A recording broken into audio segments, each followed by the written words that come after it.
Bonjour, bonjour à tous et à toutes. J'espère que vous allez bien. Je suis vraiment content de vous retrouver. Aujourd'hui, on parle de la santé dentaire, de la santé buccale et on a l'immense privilège de pouvoir le faire avec une collègue, avec Angèle Germain, qui est docteure en médecine dentaire, qui est dentiste. Bonjour Angèle, ça va bien? Bonjour Denis, ça va très bien toi-même? Oui, oui, ça va très bien. On a récolté beaucoup de questions à répondre, des questions que tu Mhm. réponds souvent dans ta pratique. C'est vraiment fascinant. Puis c'est tellement fascinant que tu as décidé d'en parler dans un livre, un excellent livre que je vous recommande, qui s'intitule Ouvrez grand, l'impact insoupçonné de la santé buccale sur la santé globale. Il faut lire ton livre. Il y a des gens qui vont le lire et qui vont être vraiment très étonnés de tous les liens qu'on peut faire et tous les conseils que tu donnes aussi. Pourquoi faut-il enlever les dents de sagesse, même si elles ne font pas mal? Et on pourrait ajouter aussi comme sous-commentaire, et pourquoi? Parce que ça fait vraiment mal quand ils les enlèvent. En plus, donc il y a deux enjeux, on peut le prendre des deux côtés. Et c'est compliqué des dents, hein? Ça pousse, ça tombe, et on a déjà parlé hein, donc des dents chez les enfants. Il y a les dents de sagesse. C'est un drôle de nom d'ailleurs, une dent de sagesse. Mais pourquoi faut les enlever, même si on n'a pas de douleur? Ben, dent de sagesse, je pense que le nom, c'est parce que la dent sort habituellement vers l'âge de 18 ans. Donc, en théorie, on est censé être sage à cet âge. Ben oui, c'est une évidence. Alors, moi, j'ai vu beaucoup de gens qui avaient perdu la première molaire étant jeunes, parce qu'il faut comprendre que la première molaire sort vers l'âge de 6 ans. C'est OK, une dent quand qui on est parle souvent de... affectée. Je Oui. t'interromps, il y a un petit décalage. Là. Moi, le Mhm. molaire, dent de sagesse, moi, je connais pas les noms de mes dents. La molaire, là, par rapport à ce qu'on voit, je sais pas si c'est pas une image parfaite, là, mais c'est laquelle dans Donc, ce la qu'on dent de voit? sagesse, c'est celle qui est inclinée. Puis la première Ouais. molaire dont je parle, ça serait la troisième dent à partir de la gauche en bas, Ah, là. OK, OK. Donc, une dent qui pousse vers l'âge de 6 ans, qui a souvent des petites imperfections, qui va être sujette à la carie. L'enfant est jeune, il ne la brosse pas nécessairement très bien. Donc, beaucoup, disons, d'adultes peuvent avoir perdu cette dent-là étant jeune. Et donc, la deuxième molaire va avoir pris la place. Et la troisième molaire, tiens, ça fait comme une dent de secours. C'est très pratique. Par contre, de nos jours, beaucoup de gens ne perdent pas leur première molaire. Donc, ils Ah, arrivent à l'âge de la sagesse et la dent n'est pas nécessaire, disons ça comme ça. OK. Ah, Et OK. pourquoi pour l'enlever? Pourquoi on ne pourrait pas juste la laisser là? Hmm. Eh bien, pour plusieurs raisons. Premièrement, souvent les dents peuvent être à moitié sorties, c'est-à-dire qu'une partie émerge de la gencive et le reste est enfoui. Et Pardon, tu parles de la dent de sagesse qui serait à moitié la dent sortie de ou les autres? sagesse. La dent de La sagesse, dent OK. de Donc, sagesse. un peu comme ce qu'on voyait là ou ce qu'on voit dans Exact. l'illustration, Comme mettons. dans ton illustration, la OK. partie arrière peut être exposée dans la bouche, mais le reste est pas atteignable. Donc, les bactéries, elles, sont capables d'entrer dans cet espace-là, puis Hmm. aller s'installer autour de la dent, mais sous la gencive. Alors, OK. on est à risque d'infection. L'autre problème qui peut survenir, c'est une carie sur la dent d'à côté, la dernière dent qui est droite, là. Mhm. Si on n'est pas capable d'aller nettoyer entre cette dent-là puis la dent de sagesse, mais on peut se retrouver avec Hmm. des caries énormes. Pareil pour la maladie de gencive, hein. Si on ne peut pas nettoyer, toujours des bactéries, ça va briser la gencive et l'os. Fait que ce serait pour prévenir différents problèmes qui peuvent être associés avec la présence de cette dent-là. OK. Si maintenant la dent n'est pas du tout sortie, elle est complètement enfouie, ça peut quand même être une bonne idée de l'enlever parce que une communication avec la bouche peut se développer plus tard. Alors, c'est pas plus agréable de faire enlever une dent de sagesse à 50 ans qu'à 18 ans. Au Qu'est-ce que tu veux contraire, dire, une communication avec la bouche? Qu'est-ce que tu c'est-à-dire veux dire? que on peut avoir un espace virtuel où les bactéries peuvent se glisser et réussir à se rendre jusqu'à la dent de sagesse qui est sous la Ah, OK. gencive. Oh, OK. Puis Oui, donc, parce qu'il y a on peut pas la brosser du tout, mais il y a des bactéries qui peuvent l'atteindre. Exactement. C'est comme Oh. si vous avez une petite ouverture dans votre maison, les souris vont entrer. Hmm. Donc, même principe avec les bactéries puis les dents de sagesse. OK. Donc, ça, les problèmes peuvent se revenir plus tard et plus on est âgé, plus on a de risques de complications liées à l'extraction des dents de Ah. sagesse.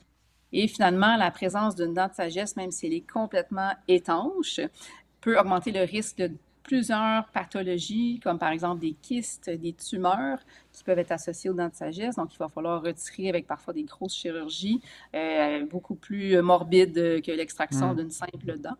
Alors, pour toutes sortes de raisons, encore, là, c'est une bonne idée parfois de les enlever lorsqu'on est jeune et en prévention, plutôt que d'attendre d'avoir ces problèmes-là, infectieux ou tumeurs, qui peuvent arriver à des moments dans la vie où c'est encore plus lourd de conséquences. Puis à quel âge on les enlève? On les enlève en même temps, toutes les dents de sagesse en même temps. Et pour ce qui est des... Parce que là, tu nous dis qu'il y a des dents de sagesse qui peuvent être... qui peuvent ne pas sortir, qu'on peut ne pas voir, mais qu'on Mhm. doit extraire. Donc, comment on fait pour savoir qu'on doit, quand on la voit pas, qu'on doit l'enlever, puis à quel âge on fait ça? Donc, c'est vraiment avec un examen chez le dentiste, des radiographies là, de toutes les Mhm. mâchoires. On va pouvoir les voir la position précise. Et pour ce qui est de l'âge idéal d'extraction, ça va varier, là, je dirais, entre 14 et 20 ans, grosso modo, typiquement à la fin de l'adolescence. Donc, à un moment où la dent est presque toute formée, mais pas complètement. Donc, les racines qui sont plus courtes, ça va être beaucoup plus facile de bouger la dent. OK. Tandis que si on attend à la fin du développement des dents, parfois les racines peuvent être longues, peuvent être courbées. Donc, il y a un bénéfice à les enlever plutôt tôt, mais pas trop tôt non plus, évidemment. OK. Donc, et puis si on attend à l'âge adulte, ben moi, ça arrive dans mon travail. La personne Mhm. va avoir une chirurgie cardiaque et puis la dent est justement à semi-incluse, infectée. Donc, il faut les enlever. C'est une autre histoire, là. C'est souvent beaucoup plus compliqué rendu à l'âge adulte. Et qui, bon, tous les dentistes, en tout cas, je sais qu'il y a des dentistes ici au Québec, en tout cas, qui font pas d'extraction, qui laissent ça à leurs collègues. On dirait qu'il y a différents types de pratiques. Puis, Mhm. est-ce que bon, là, on voit des illustrations, là, c'est technique, mais est-ce qu'il y a des, si on regarde les 1, 2, 3, 4, là, je sais pas, moi, la 3, là, si j'étais dentiste, il me semble que c'est pas celle-là que je choisirais enlever en premier. Si j'avais le choix, je donnerais ça à des collègues. Mais est-ce qu'on va voir un dentiste ou il y a des dentistes qui spécialisent en extraction? Comment ça fonctionne? C'est ça, il y a des dentistes qui sont spécialisés en chirurgie buccale et maxillofaciale. Donc, ce sont eux les experts de l'extraction des OK. dents de sagesse, surtout les dents compliquées. Fait que, disons, la dent numéro un, certains dentistes généralistes vont le faire, pas tous, ça OK. dépend des préférences, à quel point on est à OK. l'aise. Puis pour les autres, c'est quand même beaucoup plus difficile techniquement. Donc, en règle générale, on va laisser ça aux spécialistes. Puis les spécialistes, parce qu'il y a plusieurs spécialités chez les dentistes, mais les spécialités, ça vient aussi avec, corrige-moi si je me trompe, mais avec un équipement qui est différent aussi. Un équipement, un personnel, des imageries, OK. puis bien sûr l'expertise là, qui va Mhm, faire en sorte mhm. que la procédure va être beaucoup plus rapide. On peut parfois avoir accès à de la sédation intraveineuse. On est Oh, quand semi-endormi, donc même, OK. c'est facile. Donc, il y a certains avantages, c'est certain, là, à consulter un spécialiste. OK. Puis, je relance une petite relance de questions. Il y a des adultes qui nous écoutent en ce moment, qui ont encore leurs dents de sagesse, qui ont, disons, 30 ans, là, donc on peut penser que les dents ne pousseront plus. Et donc, ça pourrait être une bonne idée de le faire, ou si on est rendu à 30 ans, on reste comme ça, puis si on n'a pas d'intervention, si on n'a pas de complications de santé, on le laisse ça de même. Qu'est-ce que tu Très bonne recommanderais? question, hein. Dans le début du jeune adulte, fin d'adolescence et début de l'âge adulte, ça va être une bonne idée d'enlever les dents de Mhm. toute façon. Et par contre, passé un certain âge, disons après 30 ans, entre autres, là, Mhm. on va plus intervenir si on a une raison. Donc, s'il y a un OK. problème, si on a justement la possibilité de rentrer un instrument jusqu'à la dent, un risque d'infection ou une maladie systémique, là, ça pourrait être une raison d'extraire ces dents-là, mais là, ça va être plus de façon intentionnelle.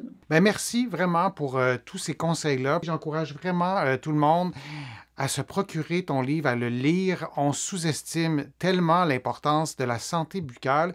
On sous-estime aussi notre propre rôle qu'on peut jouer dans Mhm. notre santé buccale. Ouvrez grand l'impact insoupçonné de la santé buccale sur la santé globale. Si vous vous dites, bon, brossage des dents, soie dentaire, je sais comment ça marche, vous vous trompez. Pourquoi? Parce que la science est assez puissante. La science découvre des nouvelles choses. Tu nous l'as déjà dit, Angèle, il y a des choses que vous, les dentistes, vous ne saviez pas il y a 20 ans, que vous avez appris peut-être il y a quelques années parce que la science a découvert ces choses-là. Ben, ton livre, c'est une excellente courroie de transmission pour pour s'approprier ça, pour prendre soin de notre santé tout au long de notre vie. Oui, chez les enfants, mais aussi chez les personnes plus âgées, pour accompagner aussi un proche qui a peut-être des problèmes de santé au niveau de sa bouche, au niveau de ses dents. C'est vraiment un outil fantastique. Merci beaucoup aussi à vous tous d'avoir posé vos questions, de continuer à les poser. Si vous nous écoutez en rediffusion, on va lire vos questions, on va les mettre en banque et peut-être qu'il y aura la réponse dans le livre d'Angèle ou peut-être qu'on se reverra pour un autre direct. Merci beaucoup encore une fois, puis on se dit tout le monde à une prochaine fois, à un prochain direct. À bientôt. Merci beaucoup. À Merci. la prochaine.